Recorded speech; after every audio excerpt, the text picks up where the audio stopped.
আপনার হাতের ফোন ১-০ বছর পর আর এরকম থাকবে না। ভবিষ্যতের মোবাইল এমন হবে যা আপনি কল্পনাও করতে পারেন না। ১. ফোল্ডেবল নয়, এখন হবে রোলেবল বা স্ট্রেচেবল। ফোনকে আপনি টানলে বড় হয়ে যাবে, রোল করে পকেটে রাখবেন।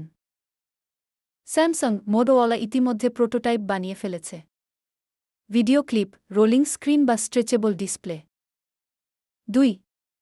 ফোন নয়, ব্রেনলেস স্মার্ট ডিভাইস। এআই এবং ক্লাউড মিলে আপনার ফোনে শুধু ডিসপ্লে থাকবে, সব কাজ হবে ক্লাউড থেকে, দ্রুত, স্মার্ট এবং হালকা। ৩. মস্তিষ্ক নিয়ন্ত্রিত control, brain controlled phones. Elon মাস্কের নিউরালিঙ্ক এর মতো ডিভাইসের মাধ্যমে আপনি ফোন ছুঁয়েও কাজ করতে হবে না, শুধু চিন্তা করলেই হবে। ৪. ট্রান্সপারেন্ট ফোন, স্বচ্ছ ফোন। Xiaomi লভ ইতিমধ্যেই ট্রান্সপারেন্ট স্ক্রিন বানিয়েছে।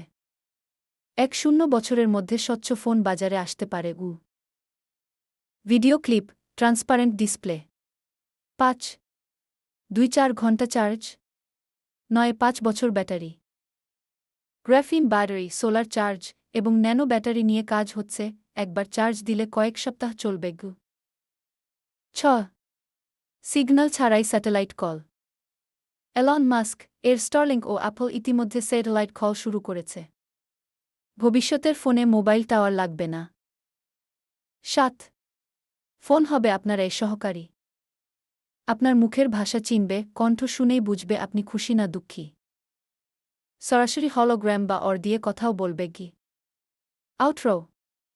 ১-০ বছর পরের ফোন হবে শুধু ডিভাইস না, হবে আপনার পার্সোনাল সহকারী। এই ভিডিও ভালো লাগলে লাইক দিন। আর এরকম ভবিষ্যতের টেক জানতে সাবস্ক্রাইব করুন।